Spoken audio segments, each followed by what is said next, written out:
Hey guys, welcome back to Save That. Ben's got some ominous music for us on the way in. Last time on Save That, we got drunk and talked about some nonsense. Hey, we're super excited. We got some really cool guests in the studio today. Got two of the guys from CBDB sitting in with us. What's going on, everybody? What's up? There, Glenn and Cy. If you haven't heard of CBDB, pause this podcast and go listen to some music, because that's what you should do. Right now. Right now. And just turn it on Spotify and just leave it running. Yeah, just stream it and go to sleep. Didn't they they stopped that? There's not the repeat button anymore on mine. You can repeat an album or a playlist, but you can't repeat a song. You can't just sit there and spam shit anymore. But if you can figure out a way to make it work for those guys, go ahead and do it. We're super excited to have y'all. Thanks for coming. For real. No problem. Glad to be here. Absolutely. So, you guys play music in a band. Very good, Dylan. Am I very onto good? something? Yeah. Go on. Y'all just announced your winter tour, right? Yes. Yeah, we did. Got a lot of dates coming up. That's a pretty extensive tour, too. Yeah, staying mostly in the southeast, I think, at the beginning of next year. But yeah, definitely stoked to get back out on the road. Hell yeah. Y'all travel pretty hard. Y'all put a lot of time in on the road. How long have you guys been doing this? How long have y'all been a band? Well, we've been a group for 7 years. Okay. So we started in June of 2011, not current lineup. There's been some changes there. Right. But yeah, we've been playing shows officially, I guess, since 2011. Right on. About midway through 2011. Right on. So. And y'all tour extensively in the southeast. Is a lot of the SEC runs. Yeah. For sure, that's definitely the home base, but we've been getting out more in the northeast and midwest and heading out to Colorado. Yeah, the first time I saw you guys was at Workout. Up there was the first time I caught y'all, and that was the coolest shit. I was absolutely blown away. It was like a daytime set. Nice. I love the Workout. Dude, I love that band. I love that festival. It feels like my buddies threw a party. You know what I'm saying? Right. They had too much money. Somebody gave them too much money, and my friends threw a kick-ass party. Right. That's what it feels like. But I heard about you guys when we're big Backup Planet fans. We remember when they were Tame the Hurricane, and they were playing house shows in Knoxville, driving around. They used to drive around in a Suburban, and they'd written on the side of it, "We play house shows." What was it? Tame the Hurricane? Tame the Hurricane. I'm not sure I've ever heard that. That was the original lineup, and it was just Ben and Gavin. Ben and Gavin, and I think they were the two founders. I just remember there was a house party. A good friend of ours threw a house party, and they played at it, and the cops got called, and it was literally like the porch on the front of this house was like caving in. You know, like there were so many people there, and everyone scatters. And the next morning, after day after, my friend and I went. There's under the porch, we found probably almost an ounce of marijuana. It was like all sorts, every drug you could think of was under this porch. Dumping their pockets out and dipping. Yeah, not to say that. I mean, that's some good ground scores. Good ground scores. I don't know where I was going with that story, and that's my story. Yeah, dude. No, we love the Backup Planet guys. Actually, yeah, their old bass player Blake is playing with us. Oh yeah, I love Blake, dude. Blake is one of my favorite bass players. I recently picked up, last year, picked up a bass. I've never played instruments really, and I'm trying to learn. And I was very drunk at a Backup Planet show and was watching Blake play bass and was like, I think I'm gonna learn how to play bass.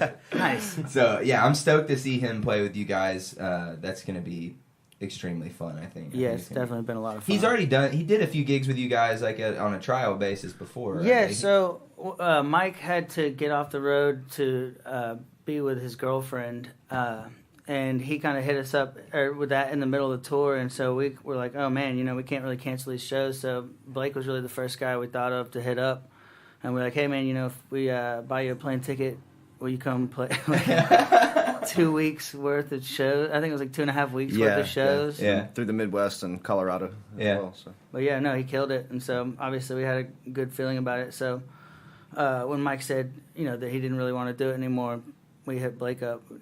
That's awesome. Good fit for sure. Yeah, no, he's gonna be. I'm bummed that Backup Planet's having to take a break, but hopefully that'll come back around someday. Yeah. For now, at least I get my Blake fix at CBDB shows, so it'll work. Yeah.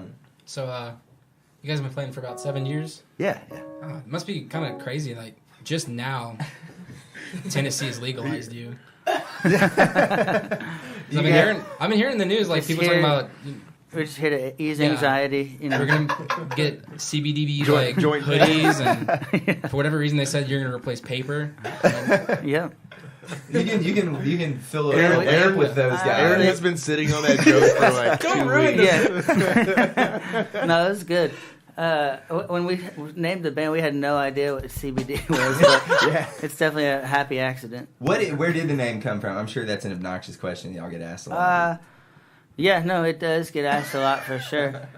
I don't know, Glenn. Where's the name come from? It's not a long story. I mean, it was so like from what I recall, myself and Paul were both in the $1 Million Band at the University of Alabama, and I think probably over. Yeah, we were both on the drum line together actually, and so you know, we were coming up with some kind of acronym, whatever, to put with the letters, and we should call it Psy and the $1 Billion Band or something like that. You know, it was like, we were playing at Innisfree a lot, like at the first shows, and there was a lot of joke band names. It was like Psy and the Big Swangins. Yeah, it was like all kinds of stuff with those letters, and then it was Psy and the $1 Billion Band because $1 Million Band reference, and then that was just going to be a throwaway name, and then someone said CBDB at some point after that. I was like, oh, dude, actually, that sounds with the cool. letters. We'll just do that. Yeah, and we'll throw away the actual. And now you have to answer questions about it forever. I have to tell stories that have no relevance. Right? Well, it's not very interesting. We just came up with a name. That's the mark of a good name, though. If people ask you all the time, like, yo, what's that about? That means it's a good name, man. Y'all got to come up with just, like, totally bullshit dude, we have answers. come up with some crazy shit for sure. Some of my favorites are Crunchy Bitches Dig Bongos. What else? Charter Bus Drive By. That's already, the first one was already my favorite. Cinnamon Benson's Discount Burlesque. You need to run with that one, dude. That's funny. That's so good. So, I'll go ahead and plug it. You guys are playing New Year's in Nashville. Anyone who listens to this in the Nashville area, you guys should get out there. They're playing, opening up for Papadosio, right? Yep, us and Papadosio and Russ Liquid. Yeah, at Marathon Music Works. Awesome. It's going to be a damn good time. We're stoked about it. How'd that come to be? Did your people talk to their people? That's exactly how it came to be. We said, hey, we want to do something cool on New Year's, and then our people started trying to make that happen. And they said, hey, you want to be on the show Papadosio in Nashville? We said, that's gonna be for cool. sure. Yeah. Are you guys based in Nashville? Yeah, Glenn and I live in Nashville, and then Paul and Chris live in Tuscaloosa. Okay. And Blake lives in Chattanooga. Word. So we're definitely on the road a lot. Practice is a little complex. Got to practice on the road. We try to email ideas back and forth. Yeah. Do you guys all write songs? Y'all split that responsibility? How's that work? Yeah, for sure. We try to write as a group. It usually starts with, like a lick or loose idea that gets brought to the table, and then bounce it around and see what sticks and what doesn't. Yeah. You guys have been touring, supporting Out of Line. Y'all recorded that at Zach Brown's studio, right? Yes. Southern Ground. How was that? Amazing. I bet. I've seen pictures of that place. It looks really, really cool. No, it was awesome. It's an incredible place, incredible experience. Yeah. Just the whole top to bottom. It's like built in an old church. I forget. It was an old recording studio. It was an old Mormon church. Yeah, Mormon. And then it was a recording studio back in the day where they did, a ton of stuff. Yeah. A bunch of country records and stuff. But I don't know. They talked about it on that, what was that HBO thing with Dave Grohl? Oh, yeah. What was that shit on the... What was that called?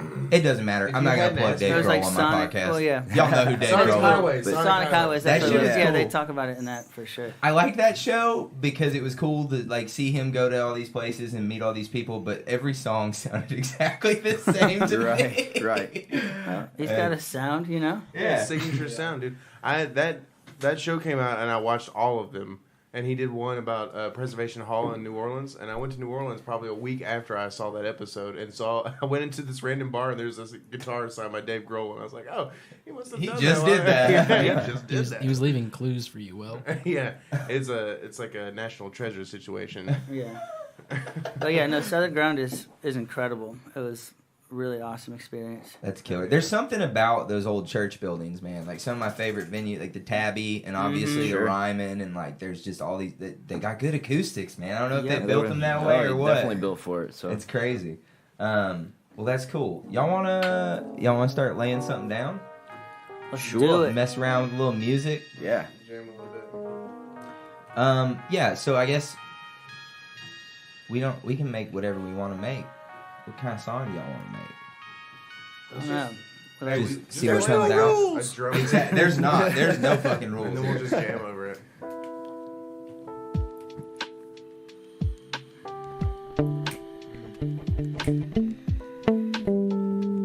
I guess we should say Sai is playing guitar. Got Glenn on keys. Glenn's on the keys. And then also 2 other key players that shall not be named. There's a lot of keys in this room. Major key. Major. Did you guys come up? We can talk while we play. Did you guys come up doing the like party shows in Alabama? Is that kind of how y'all got started? Is playing house shows and stuff, or did y'all start at bars? It was really in the bar scene, I guess, first. Like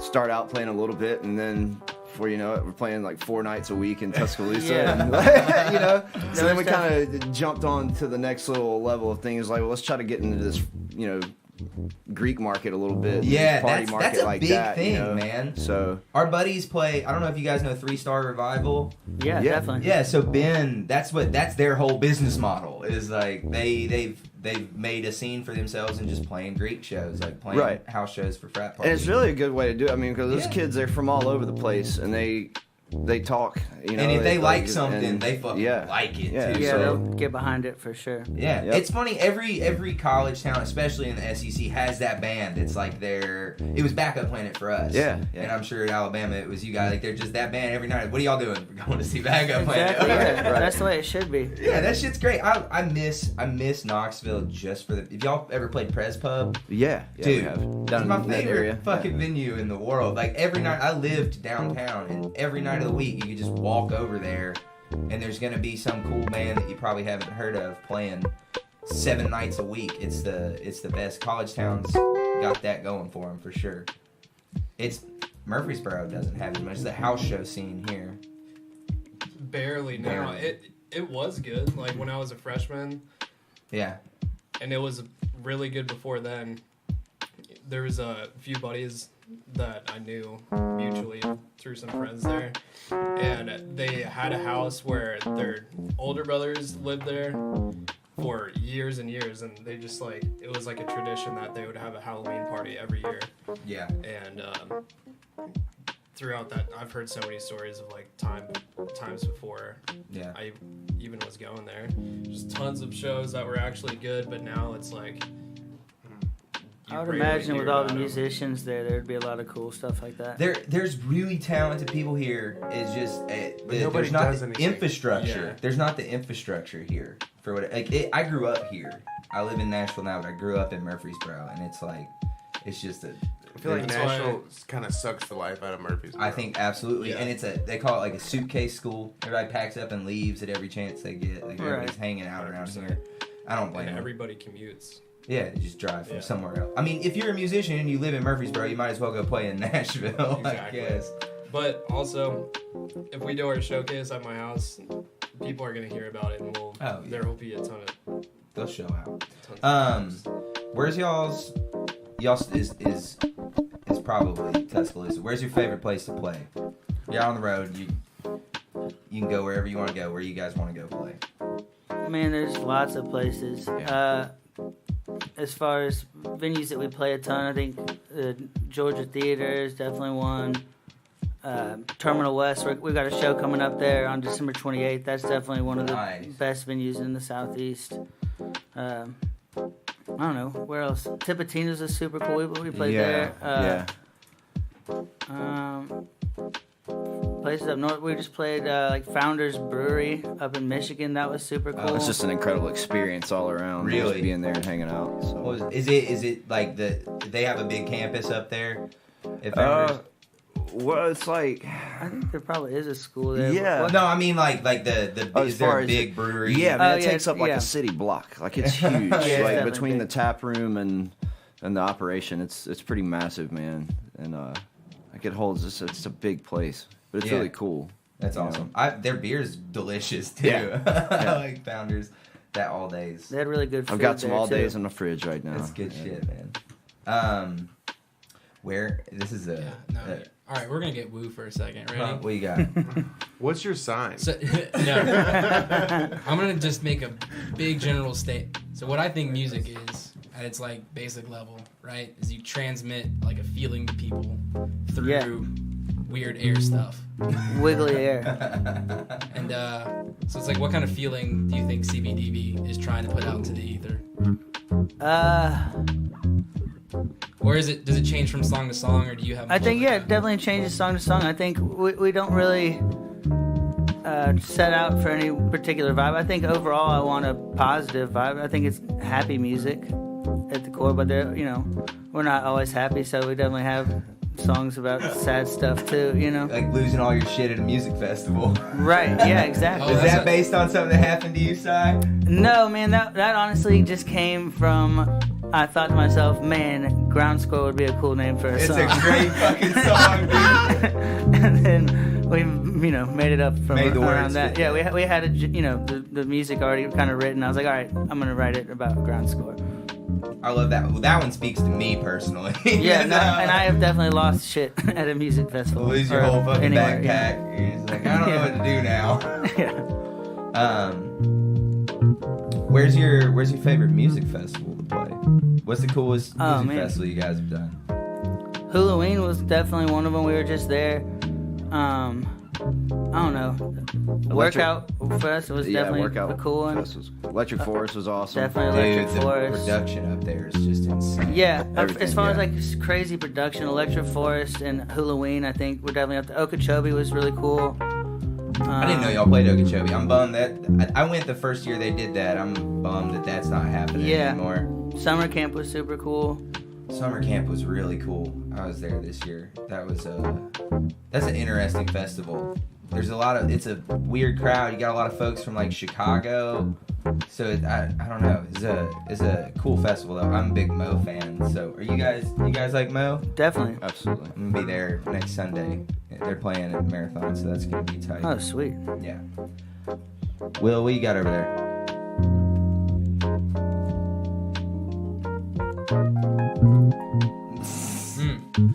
A massive hangover. Right? He came in my room this morning at like 8 and was like, put an alarm on your phone. You have to get up in an hour. We gotta do a podcast.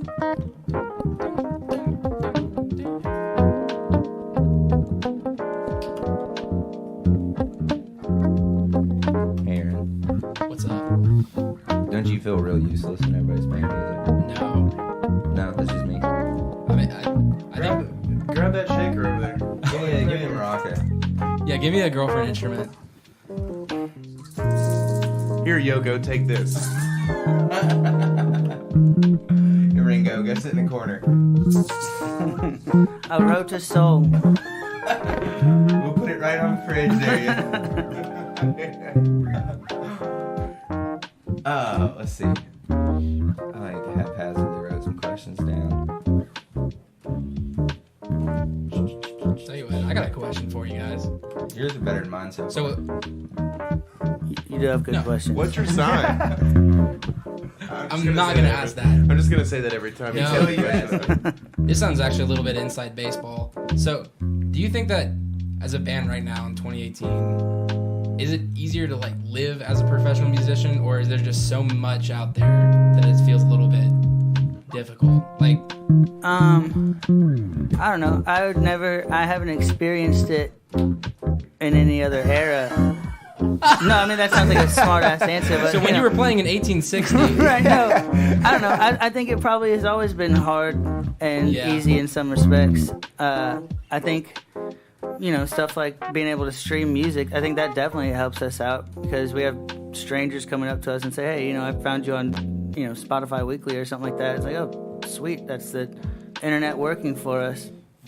Yeah. But, also Spotify doesn't pay a ton, but that's the thing. It's like it's easier than ever to just access like a wider range of music, but it's like the problem is trying to get that to monetize it, right? Make it your profession, because it's the way I can't prove this, but my theory is that I think that it used to be a very small amount of people would just soak up all of the music money, and it's sort of evening out. So you can get more middle range bands, people who can like make a living and they're not hand to mouth all the time. For sure. But it's going to be harder to go from that to like the next step. Right. Yeah, I think that probably makes sense. The infrastructure is just not. It's different now, right? Like if you get a record deal, you're eat not your just mic, paid. Dylan. I'm sorry, man. Oh, I muted Dylan instead of the bass. That's what happened. How long have I been muted? Just For since like he put the Just a second. It's okay. It's probably better. That's cool, You yeah. want to just mute it again? I can still hear you a little I was bit. like, oops, I didn't mean to. Yeah, I read something really interesting. It was a fucking meme, but it was it was like very everybody who nobody wants to pay. When you nut and she keeps sucking, is that what you're That's gonna what I was gonna say. How'd you know? No, like people don't want to pay for shit anymore. You pay your $10 a month for Spotify because you're not really thinking about it. Nobody wants to pay for music anymore, and I think those people should be forced to sit without any media for fucking 48 hours. You know what I'm saying? Like, no TV, no books, motherfucker. If you don't want to pay artists, you don't get to listen to any of this shit anymore. We grew up, and it's what we grew up on, right? Like we grew up downloading shit off the internet for free. I don't know anything but stealing music is how we grew up doing. But we've got to rewire people a little bit, I think. The thing is too, it's like Spotify is leading everything right now. It seems with streaming. Well, it's perfect. Yeah, well, it is. But if you look at like the history of like how they've progressed through their business, like first they focus on their listeners, like just making sure that everybody has access to everything, being able to put playlists up, like finally tune everything how people want to listen to music. But then now it's like shifting from focusing on listeners to the actual artists, and now they're doing like the independent stuff with people being able to not have to go through distribution anymore, and they're like testing that out. So it's like they're giving more access to the independent artists. No, I think and then that's they where, own everything. Yeah, and well, you start posting your music on Spotify like you would on Facebook. Yeah, it's over. Exactly. It's crazy, man. But like it'll SoundCloud. be interesting to see what happens within the next 5 years with how they're gonna start implementing new things for independent artists to make sure that they're getting paid, actually. Right. Yeah. So, I don't know. It's pretty cool. It definitely is cool. Yeah, I have Spotify on my phone. It is incredible. Yeah, dude, it's unbelievable. Well, the thing that fucks me up, though, I always think about, like, I don't own shit. If I ever stop paying Spotify, my entire music library's gone. Right? You know what I'm saying? Like, we've got a few records and stuff, but our record player stuff. That's why that's coming back, though, is the tangible, being able to hold it and flip through the album covers and stuff. Yeah. That is awesome. Yeah. We just went to McKay's yesterday. Like, I love going to McKay's and just flipping through stacks and, like, looking at all that stuff, handling it. You know what I'm saying? Like, there's a value in that. Yeah, and it's much more personal. It's like Spotify, you have everything, Yeah. That's your record collection. That says something about you. Yeah, it's like having a library, you know what I'm saying? People can flip through it and find out who you are a little bit. Yeah. But I mean, and also, the cool thing about vinyl too is you get a fat piece of artwork too. It's a big piece of album art, you know what I'm saying? That's what gets me. And I think that's probably where it's gonna eventually go, is you go through Spotify, you pay for Spotify so you can see what you like, and then you spend the extra money for the stuff that you really like to get that physical copy. For sure. Yeah. I think most people like us that go to a lot of shows really love music and love like supporting music. I think all of us go to shows and spend money we don't have on merch. You know what I'm saying? Because we know that that's part of it. It's like, these people got to eat so that I can keep seeing these concerts. And so you go buy the merch. My whole wardrobe is basically other people's bands or venues. Yeah. I almost bought an Exit In shirt last night. It's like, I come here a lot. I should get one of those. Dude, I'm seriously considering getting that tattoo.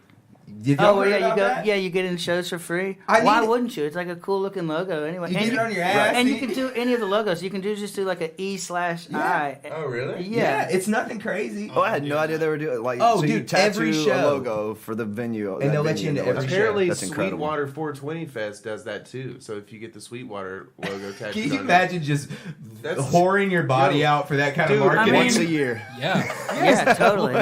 That's a he's like, sounds like I can totally. This is America. I don't even have any tattoos, and I would consider it. I mean, you don't have to make it visible. They even Exodus was like, if you can Go show up it and to flash me. your ass at the gate. Yeah, like, let me in, motherfucker.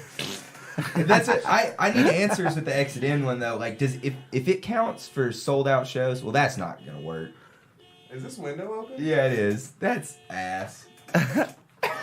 We're so unprofessional. Fuck it, we'll do it live. Come on. We'll stop it eventually. Yeah, we'll just. Be fun. There we go. Fucking.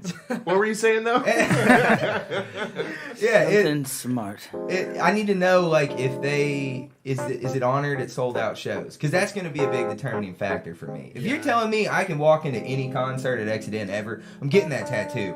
I don't even care if I move. Like if I can just come back here and go to a show. I think you probably have to get there before it's sold out. Right? Because like last night there was no way they were letting anybody else into that Tyler Childers show last night. Yeah, not one more fat white redneck. Oh my god, bro. That's an interesting crowd. Interesting crowd. Killer fucking show. You guys listen to him at all? Yeah, definitely. He is a monster. He had this guy open Laid Back Country Picker. You guys ever heard of him? Not heard of that. So he's this dude's like huge mutton chops and like really ridiculous looking, but his guitar player is he's this a like gimmicky country artist is what his he is. guitar player is like a grandma who shows no emotion whatsoever on stage. She sits there with curlers. She had her rollers in her hair and shit. She just sat there blank face and played for an hour. It was the weirdest shit I've ever seen. Did she sound good? Yeah. She was just playing. She was playing rhythm, chords. Okay. rhythm acoustic guitar. So yeah, it's country music, man. Yeah. It's not a lot of key changes there. He was playing a lot of cover songs too. Yeah, he was singing through a telephone. I don't know. It was weird. I'm not gonna talk about another band. Let me lay down these. I'll just. Yeah, let's get something down. You want to get some drums down too? I'm just gonna play this.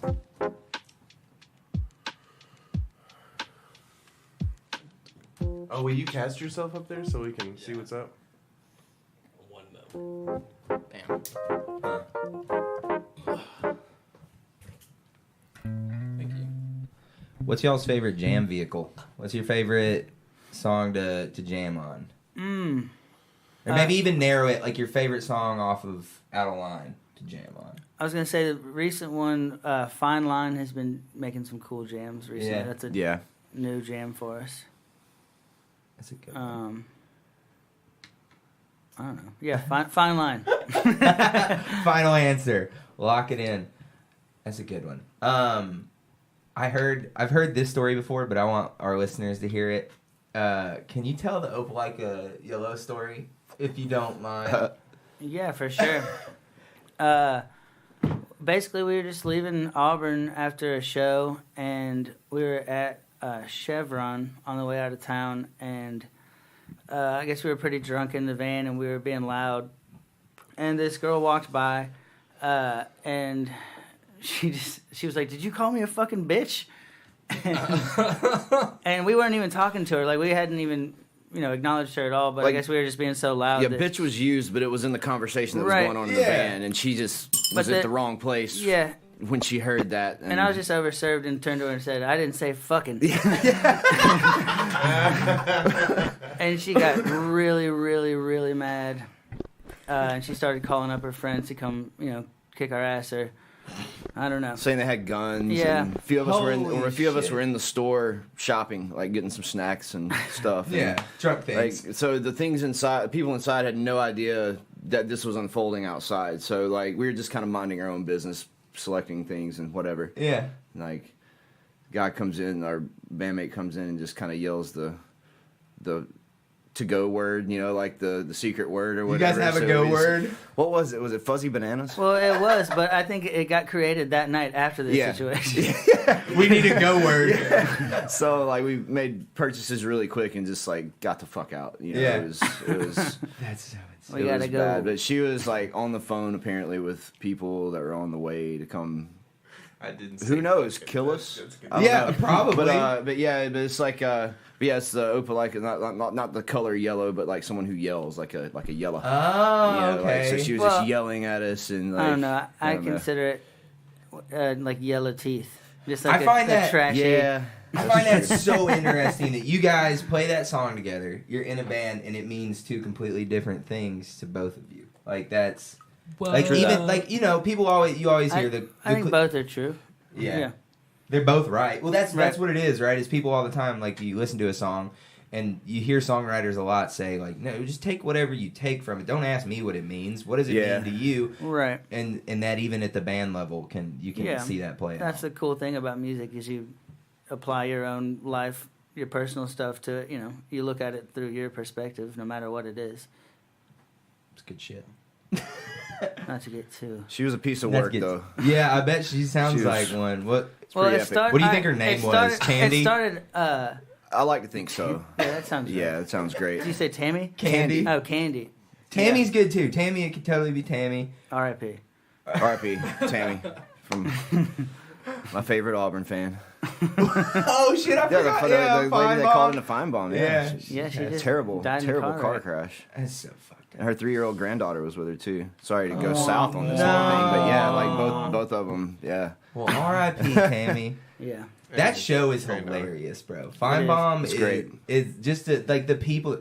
Hey, Paul. Hey, Paul. How you think Alabama's gonna finish Long this year? time listener, first time caller. It's just cool that he lets the fans do all the talking. Yeah. He'll just sit there like this. I mean, it's pretty genius. He cornered the market. Like, it's his. Like, it's incredible. It's some slick shit. Just like, people are funny. Well, I don't have to do anything. That's a Tennessee alum, Paul Feinbaum. You'd never know it listening to his show, but all right, respect. let's lay this Let's do it. piano down. Here we go. To get by.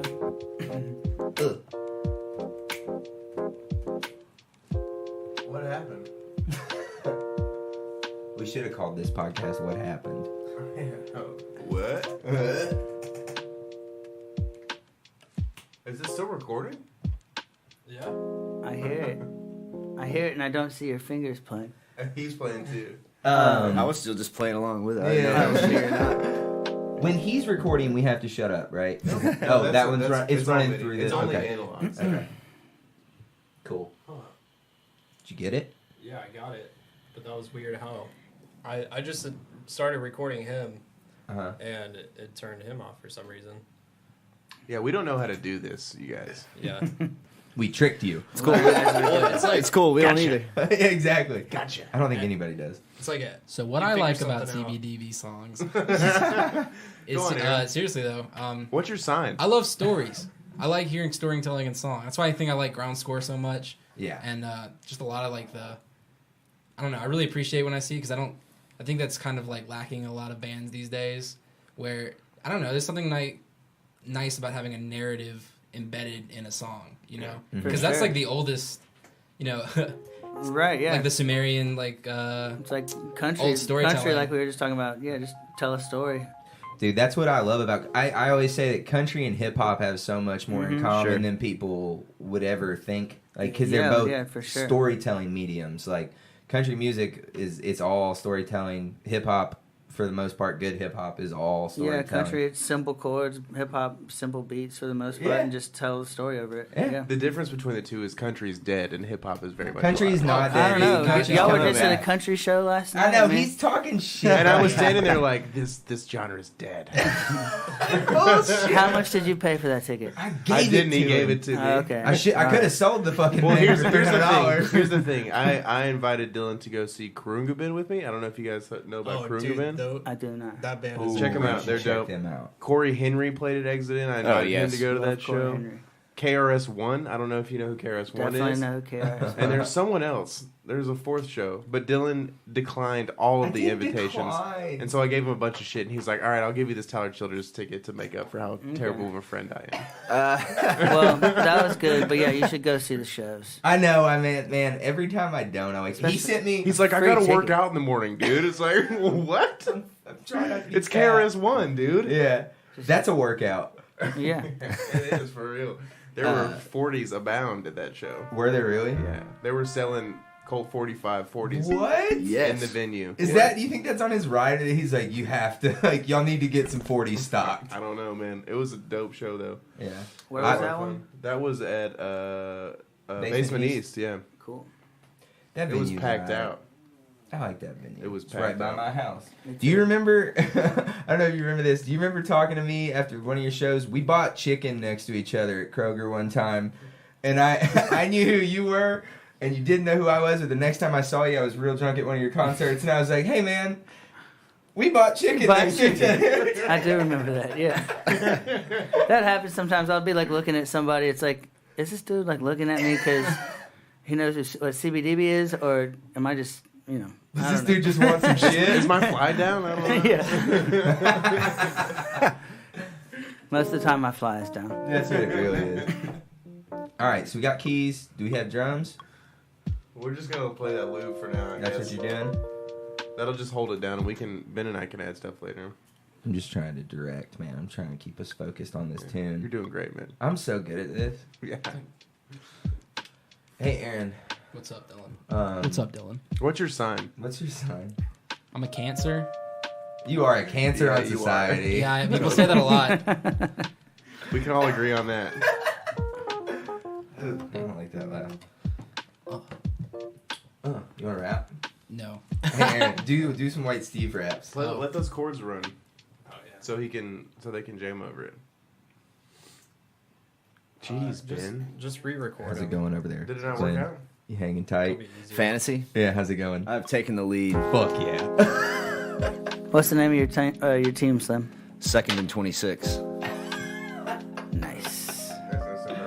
Alright, dude. I did not come up with that. I stole that from a friend. Did you? Whose team is also 2nd and 26. But we don't play in the same fantasy league. nobody knows. He He's doesn't, very he creative. doesn't even know. He might know if he listens to this. Well, He will know if he listens to Yeah. this. This is the creativity of a professional artist. Just steal somebody else's Just shit. steal their team name. Dude, I was on y'all's Facebook the other day, just flipping through, reading y'all's bio and stuff, and looking at y'all's influences, and I was cracking up. It's like, yes, Michael Jackson, Zeppelin, like that. It's so broad, and you hear it in the music too. The Meters. The that Meters. was one of them. Yeah. Yeah. And then Kendrick, you had Kendrick thrown in there. Man, yeah. I mean, if there was like a playlist of everything that we listen to in the van, it goes anything from like the cheesiest '90s country to, I mean, Run the Jewels to, Dude. I love I Run the mean, Jewels. everything. Have you? It's good workout music. Run the Jewels. That shit will like, I think it's Yeah, it's kind of like the driving EDM Yeah. beats of it. yeah. yeah. Their production's fucking killer. No. Huh? Dude, I'm pretty excited. So, you guys big fans of prog rock in general? Absolutely, yeah. Oh, I love when I find like feel a prog joke rock coming. musicians. Yeah. No, No, because that's it's just what he looks like. because prog rock is kind of shat on a lot, I think, by some musicians that I've known. Yeah, it's kind of masturbatory, I guess. It's a bit like that. I've heard it described. A lot of people don't like really long songs, but self-indulgent. yeah, but for people who are fans of like jammy or musicianship, see, Right. that's why people are gonna call me an elitist. But I'll stand by it. God damn it! Yeah. Is that? Well, I think you can do both. I think it's a balance of doing the technical stuff that will wow the people that care about that, and then also try to make it to where you can tap your toe to it. You know. Yeah. So how do you? I don't know. When you're jamming, when do you? Do you think about your sign? Yeah. Do you think? I'm sorry, dude. I can't stop. I'm sorry. Go on. I'm a Virgo, by the way.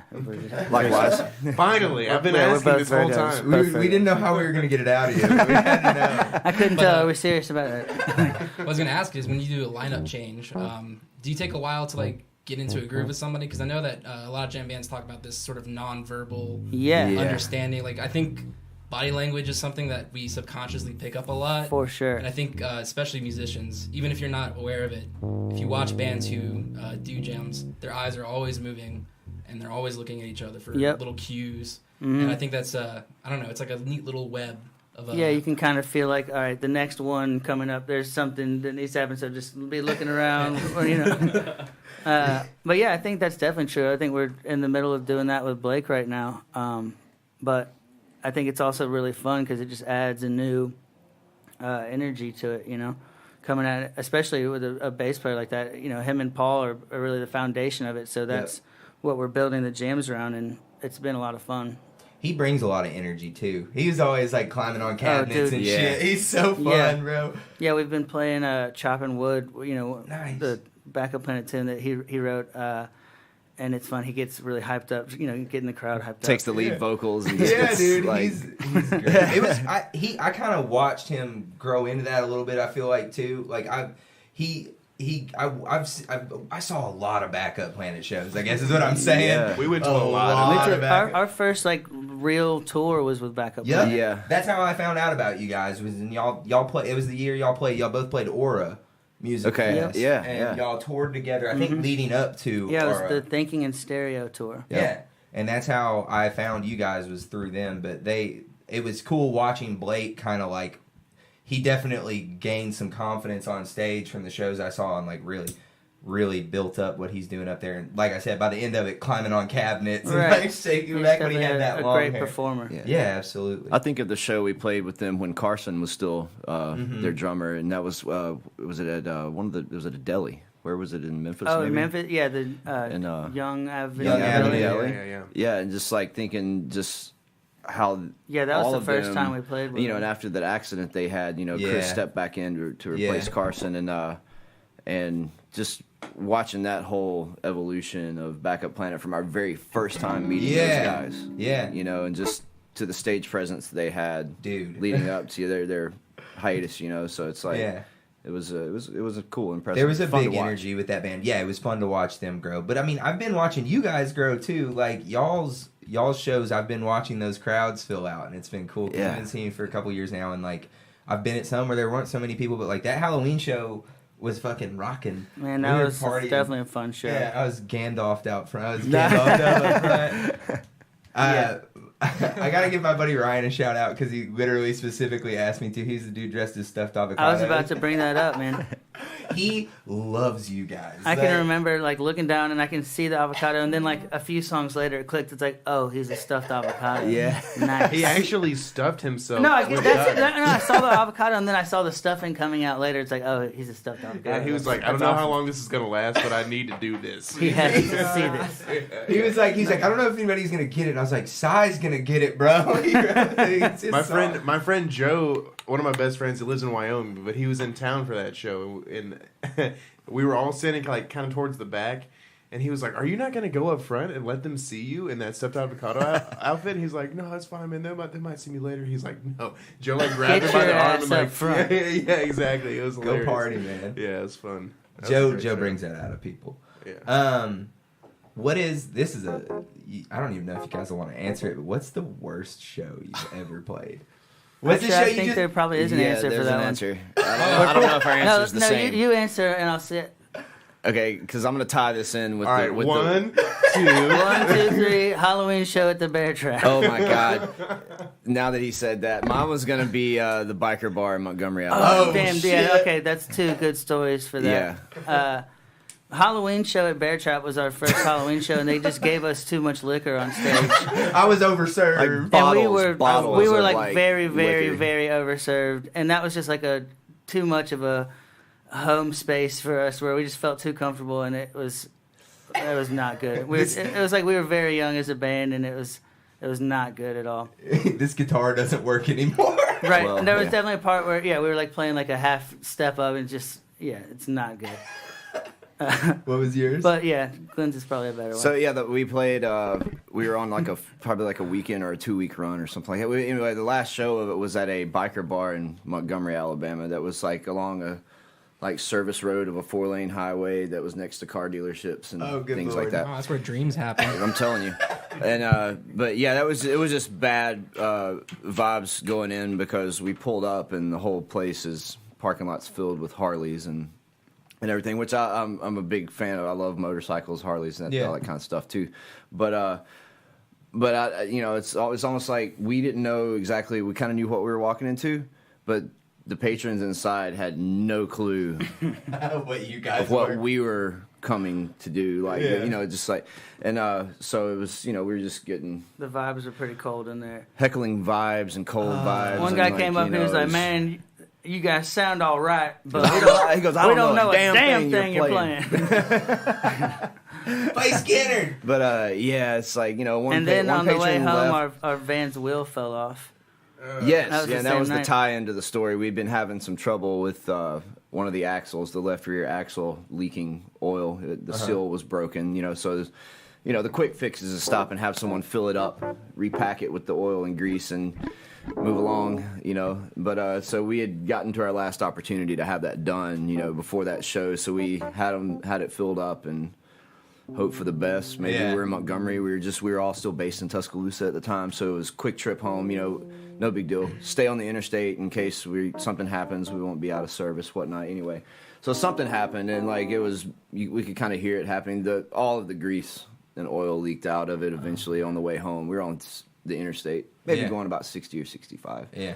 And just, the metal started rubbing metal, and it just spun the whole entire... Holy shit. Wheel operation, off of the axle. Not just the tire, the damn thing, the metal, bro. It was just, it heated up so much that it just rounded off, and, the whole wheel housing and everything just came off the axle, and then the rest of the grease came out and mixed with the sparks and started a small fire. Oh my God. That's rock and roll, dude. All this stuff, and all this happened. We were cruising down the interstate, 70 miles an hour down the road, belly flop on the interstate, and just get it to the side, and hopefully we called that was the first van. We called it Shamu because it beached itself. Yeah, the big white van.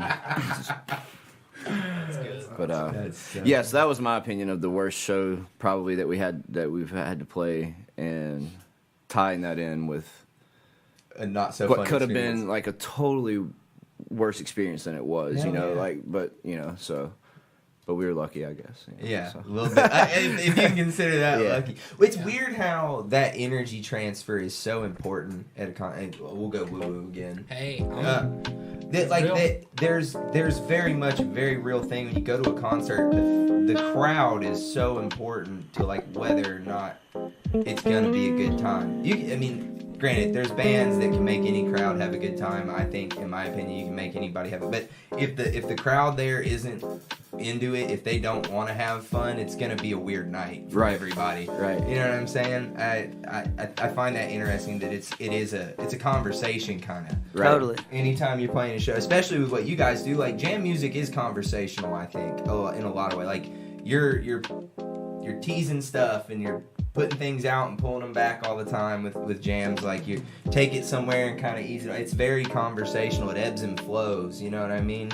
I don't know. I find that interesting with that kind of music. But all that being said, though, there were a few people that when we loaded in, it was happy hour crowd. There were a few people who left and came that said they were coming back later. So some people came back with their wives or whatnot later on and had a good time. If you made, if it was just more giving us a bunch of shit for a little while. It's but then one guy was buying us shots by the end of it, Right. So it's it's, I can't read you, man. Do you like us or not, man? Yeah, that's interesting. It was just good, healthy fun, I guess. So absolutely, absolutely. What's something about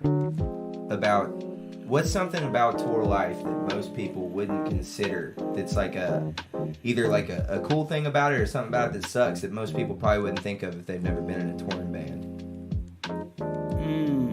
It's a weird question. Well, I don't know. I think the way that I think about tour, I think about each city. I think about like the friends that we have in that town, like where we'll, if we're gonna crash at their place, or if it's a place where we sleep in hotels. I think about that, and then I think about food. Food, yeah. Yeah. Like anywhere, it's like certain cities, it's like, oh, we'll hit up this place. So acquired some favorite spots. When you're there for a day, right? So you don't want to waste your meals either. You got to nail that. You got to. Where's your favorite place to eat when you're on the road? Like if you get one restaurant, you're taking the whole band. You're gonna make them go eat there. Where are you going? Well, no, for example, I'm just thinking of a show coming up soon. Yeah. Down in Mobile, we like to go to the Mediterranean Sandwich Company. Samurai wrap. And it's like a really good wrap sandwich. Gyros and stuff. Yeah. They have like a redneck gyro with Kaneka sausage. Yeah, it's like really incredible. So we always that's just an example. Like, we always go there when we right. go to Mobile. Any town's got that spot you're going to stop in. If you go to anywhere that's got big water attached to one side of it, try to get some seafood if it's in season, things like that. But if we go to Athens, Georgia, we always eat a doggone good barbecue. That's a good place. Doggone good barbecue. Yeah. That's a good name for a barbecue joint, man. I love barbecue. You guys like barbecue? Absolutely. And on that note, let's take a quick break. Yeah. Is Dylan's and we'll talk this about podcast? the song. Yeah, because we got everybody can compete and grab another beer. That sounds good. We're gonna play you guys a CBDB song. We'll be right back. Yeah, we like to play a song on the break. You Enjoy. guys got a preference? A one that you? What's would like your song to you'd like us to play? Something off the new record. Yeah, we'll play something something new. off the new record. All right. Well, here's a song off the new record. We'll be right back. Yeah.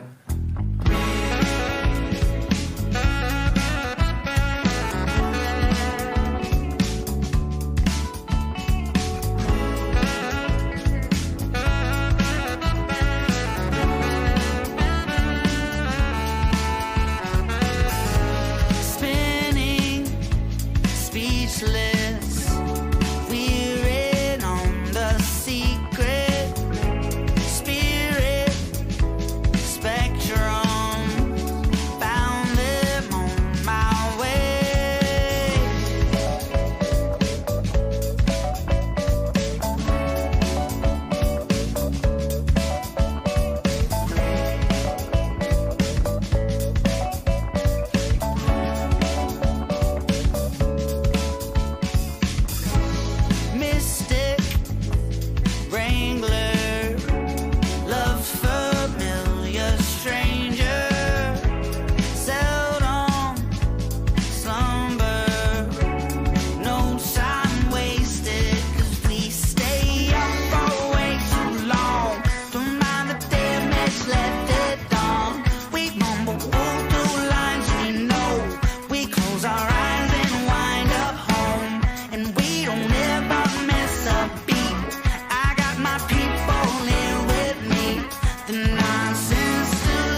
Our analytics thing just like, hey, your female viewership has gone up.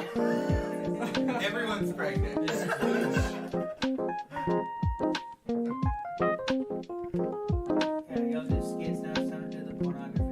Oh yeah, the classic Dr. Dre skit.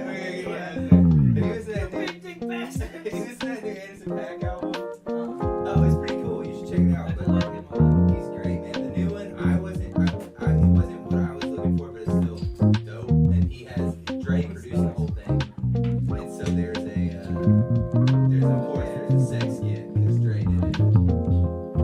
Yeah, I'm gonna kill your cat, man.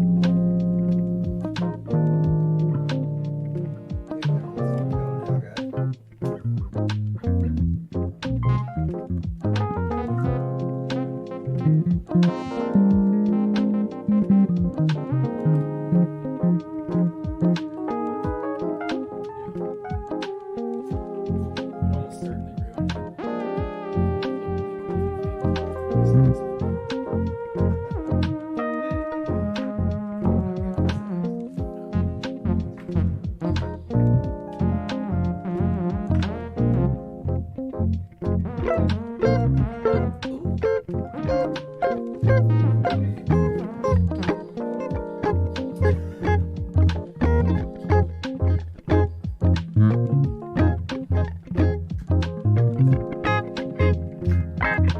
It's almost like they're professionals or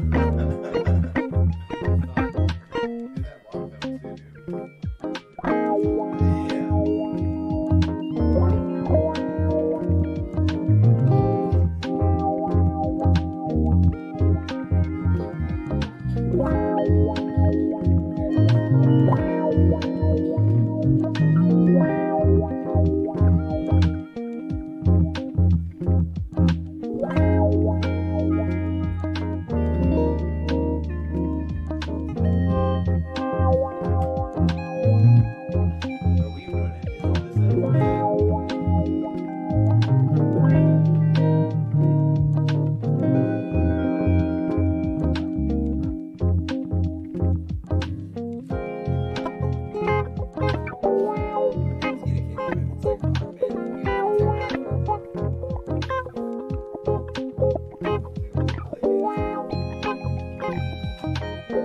rock band.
Guys, hope you like that song. We're back with another song. Oh man, can we just a little bit more sax before you put it up? Absolutely. Yeah, hit him one more again. I hate to, yeah. It's smooth. It's so smooth. I feel like I want to shape my beard into a mustache.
Oh yeah.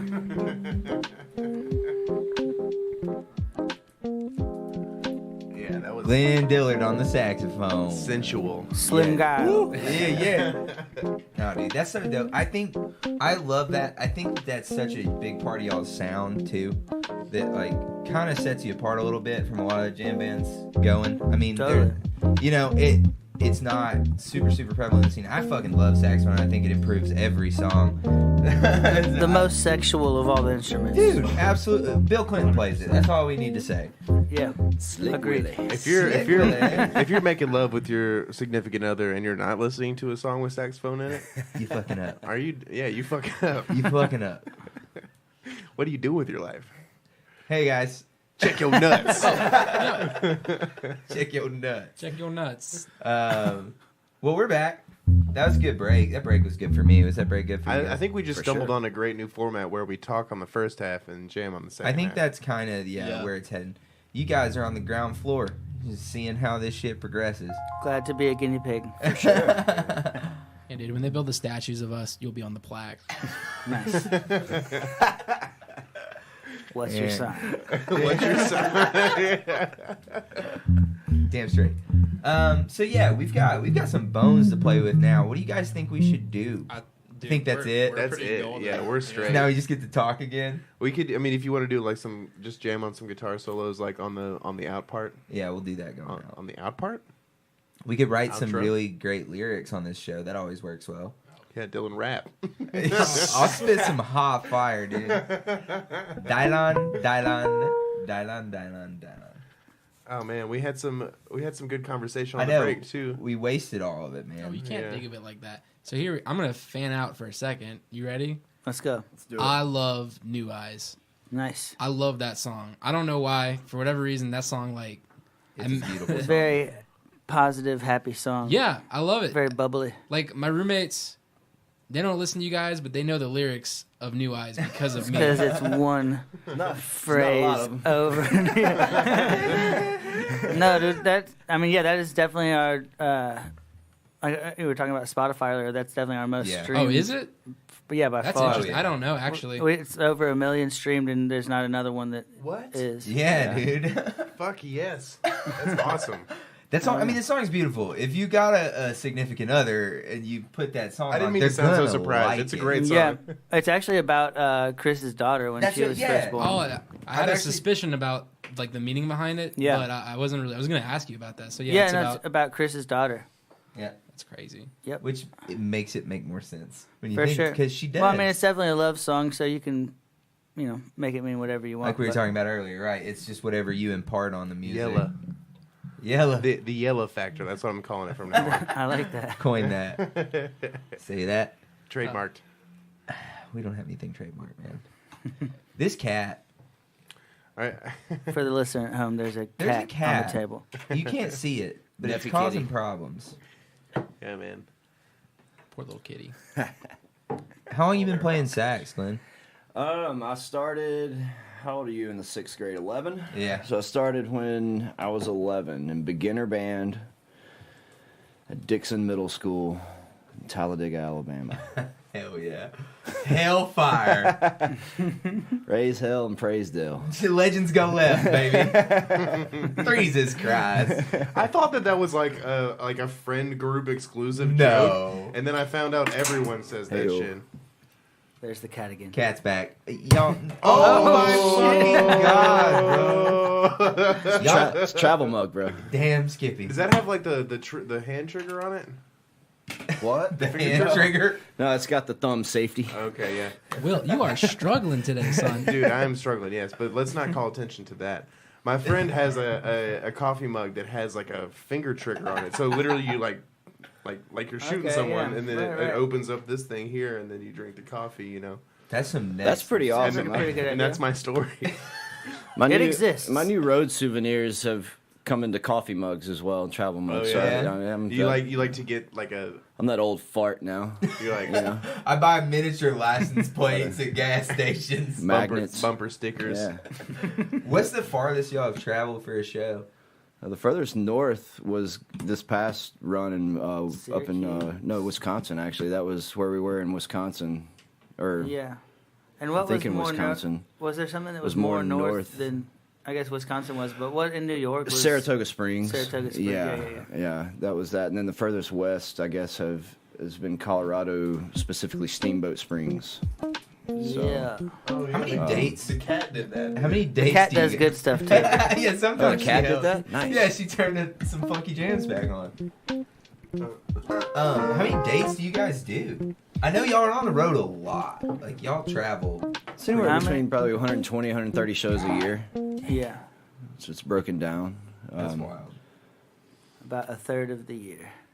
I think we Yeah, I guess that makes sense. Friday, Saturday, Sunday. Yeah. and then throw in 2 or 3 weeks at a time. There, Right. You do the going math. out. Listener at home. Yeah, I think equivalent. I think Paul broke it down as far as time goes. We spend the equivalent of one entire month out of the year just riding in the van. Like Wow. how many hours are in a month? You know, on average. What kind of van do you guys You guys have? must hate each other. We have a Side's got no comment. No, surprisingly enough, we still get along, get very along. well. That's probably part of the secret too. You know what I'm saying? I mean, everyone has their moments, but you know, Oh, for the yeah. most part, we all get along very well. Definitely. Good. Keep getting along. Keep making. But we music. travel. Yeah, that's where we travel. We travel in a 15-passenger E350 Super Duty Econoline van, top of the line. Yeah. We've got our eye on a Ford Transit. Yeah, we're looking at one of those step up. taller, longer. That's transits. when you know you've made Stand up, maybe. You know, At least well, to the next level. they look like those sprinters, next but they're step. much easier to work on. Yeah. So, Y'all want to hear a funny story? I went to Eat that mic. I went to Wakarusa back in 2014, and we were friends. Y'all know the Black Cadillacs? You ever heard of that band? I'm not sure. Yeah, I've heard the name. They were before. big in Knoxville for a while, and like in Tennessee, they were kind of big for a little bit. But they were friends of ours, and they gave us their artist passes, and so we were hanging out in the artist lounge all weekend. And this woman comes up to us and tries to sell us a tour bus. I mean, I felt so bad because we couldn't say like we're not actually artists. Right. We pretended to be the Dirty We Govnas. don't belong here. We pretended to be the Black Cadillacs. Told us if we were going to use their artist passes, if anybody asks, we were in the Dirty Govnas. Okay. I probably just like put some shit on What blast. was this? 2013. 2014. Yeah. So, So we, you definitely didn't look like you were in the Dead Governors. no, At that time. I was like You're a little boy. Yeah, I was a young lad.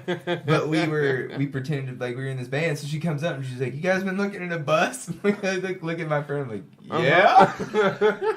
She goes on and tell us all these stories about hanging out with Willie Nelson and shit. In the bus. That bus breaks down all the time. Yeah. She's trying No, well, to- she sells. Well, she probably for sure. I think she was a bus salesman that was like trolling. Saleswoman. You're right. Sales God lady. damn it. That was Sales racist lady. to me. I'm sorry. Salesperson. Sexist. You're right. Racist. It's almost 2019. Yeah, we're so close. Get with the guys. program, Dylan.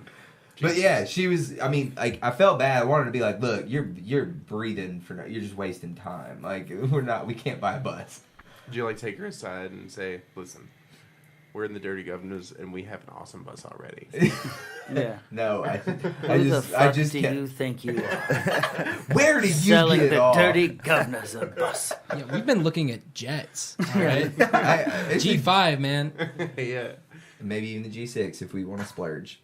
Oh, we We got extra mil to blow. just throw it around. Wow, this is turning out really well. This conversation. Well, I tried. That was. Oh, my I had a story. question. You guys were talking about, or we were talking about being in the van. What can we bring up? Y'all's biggest beef, band beef, Ooh. juicy band beef. There, well, We asked the tough our question. tune A1A is kind of about it. Yeah. There was like a frat gig where there was kind of a blow up. Where's that in Oxford? Where what? I forget, man.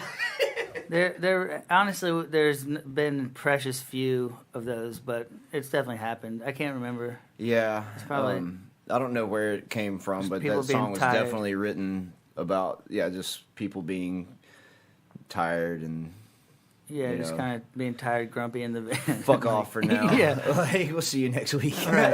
Like, love you, man. Like, but it's just the common Not right common now. headbutting of living within feet from each other Yeah, for like yeah. 3 A weeks month at a out of time. the year, You know, yeah. it's like, yeah. So That me and him fight all the time because we hang out too much. I think and it's can't. pretty normal. Yeah, I think it'd be kind of weird if you told me you lived with someone or like spent that much time with them and didn't fight with them. Be like, what's your secret? What are you Right. doing there? I Oh, you don't- guys must never see each other, huh?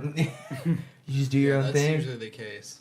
If Yeah, you don't fight, it's like I never talk to you. I just stay in my room a lot. Yeah. Aaron, anything to say? Aaron, about what have you got? Present yourself. So here's a question. what's your sign? Yeah. Sign it. Lazy joke writing. Yeah. No, this is works. me getting a little bit Aaron-ish. Take it there. Okay. I think there's this new category of people that you fit in, to me at least, and I'm gonna coin the term. We're gonna make T-shirts out of this too. I call it like micro famous, where I think I'm more excited, honestly, to see like CBDB than I would be for someone like Caitlyn Jenner, because I don't give a shit. I don't give a shit. I know she's famous. I just don't give a shit. Yeah. Nice. But there's this group of people that Title of the I episode. don't know. I follow their work, CBDB or I think Caitlyn they're Jenner. cool, or I follow their music or stand up or whatever it is, and they might not be famous to everyone in America, but to a Right. certain amount of people. I think I think that's probably the internet. Going back to that, I think it's a new kind of famous you can be. Micro-famous. Micro-famous. Yeah. But it's like, I don't know. Do you ever have a story of an unexpected fandom moment? Oh man. I don't know, man. Or is it just weird looks all the time? It's just me buying next to it, buying chicken just like, next to it. it's just white guys with beards. White guys with beards love me. That's so funny. That's unfortunate, man. No, dude. I am one. How often is it where you finish playing and you go and buy a beer and you're standing there watching whoever's playing next and someone comes up to you and they're like, "Hey man, that was a great set." Every day. Yeah.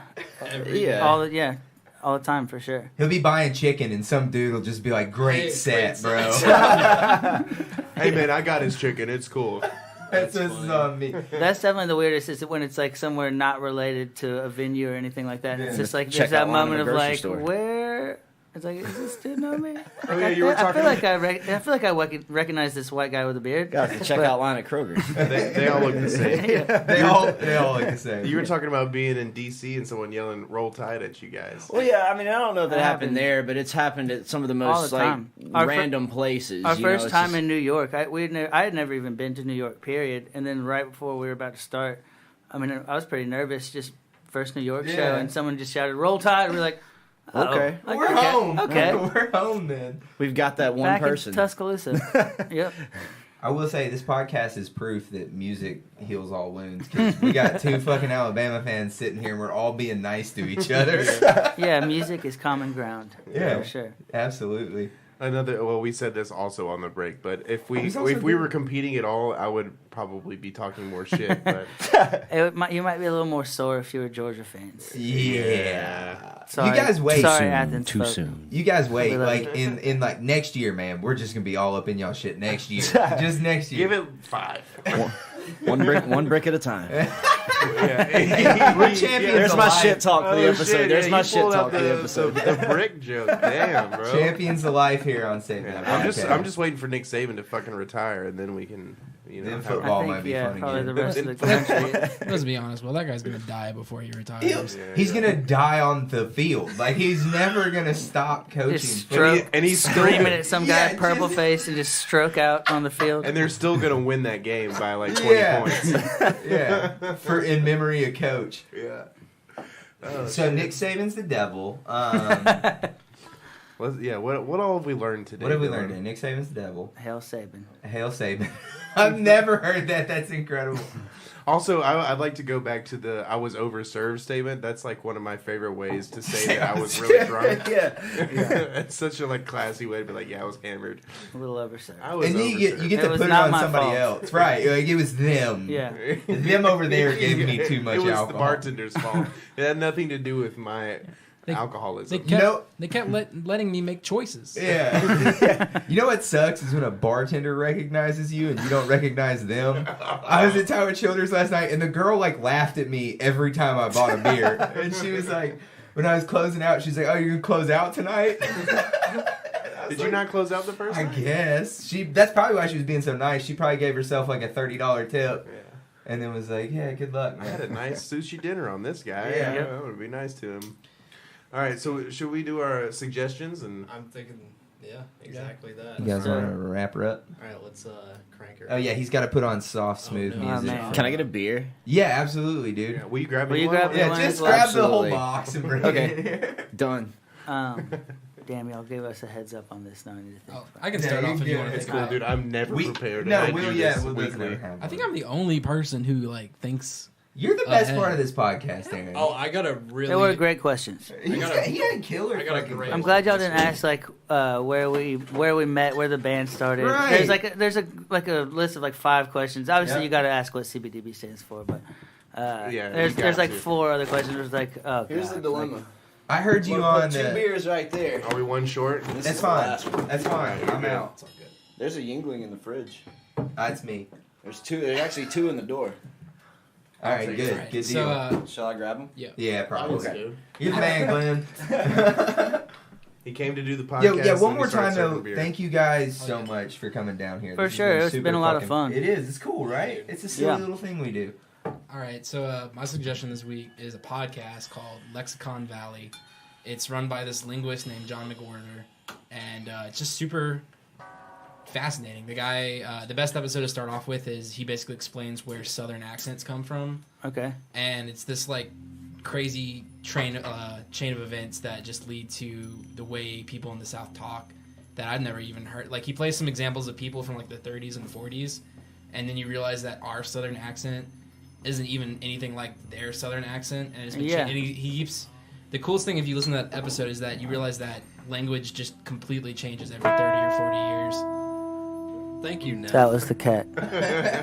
And music is a kind of language, right? So for sure. Music is the kind of language. Right? Hold on. What region is that? Howdy, partner. I got one. Murfreesboro. Murfreesboro. That's Murfreesboro talk right there.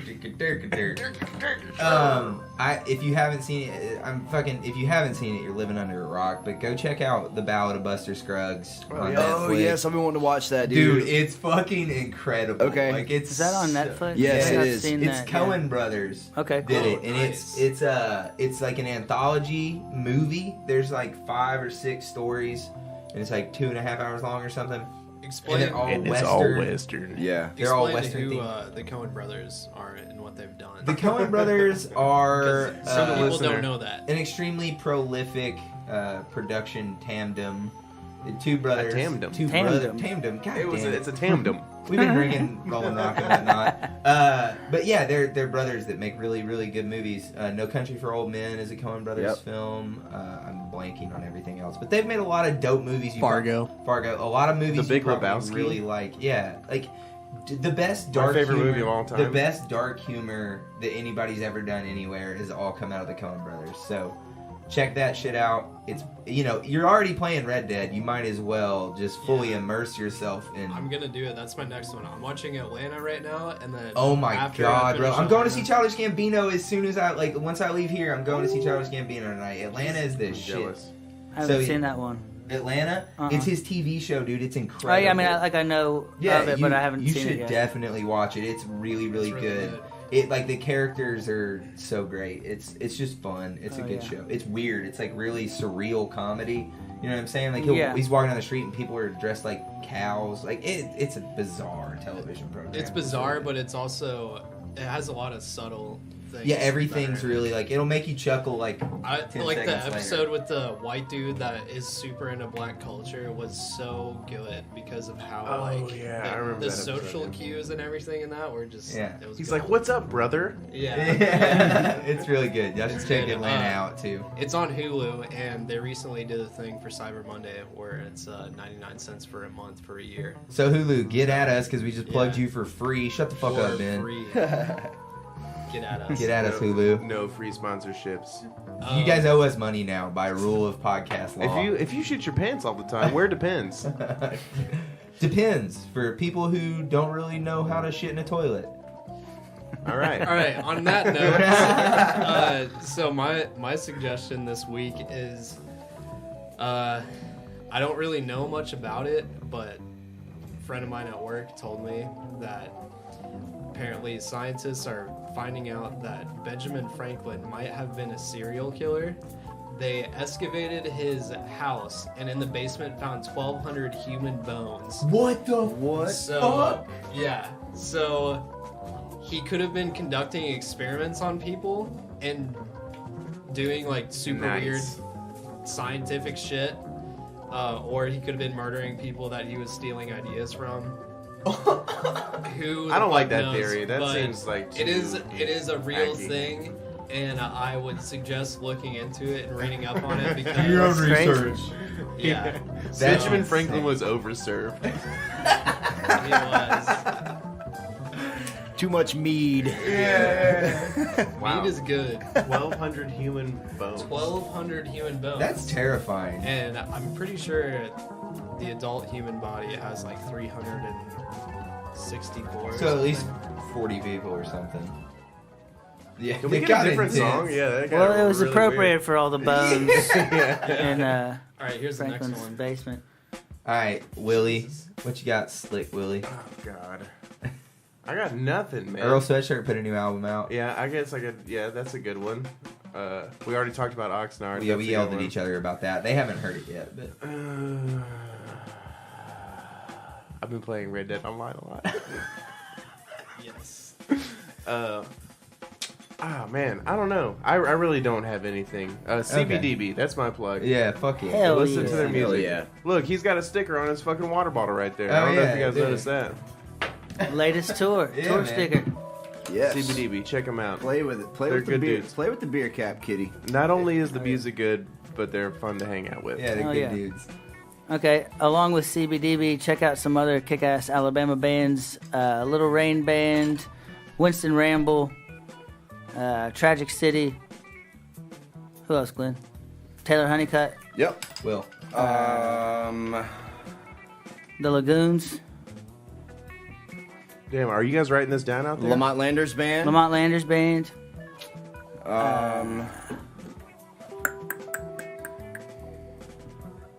That's a bunch of good. Yeah. That's Good a bunch of Alabama good bands shit. right there. They'll be good. They're gonna be busy for a minute. Hell yeah. Oh yeah. Good shit, man. Check us out too.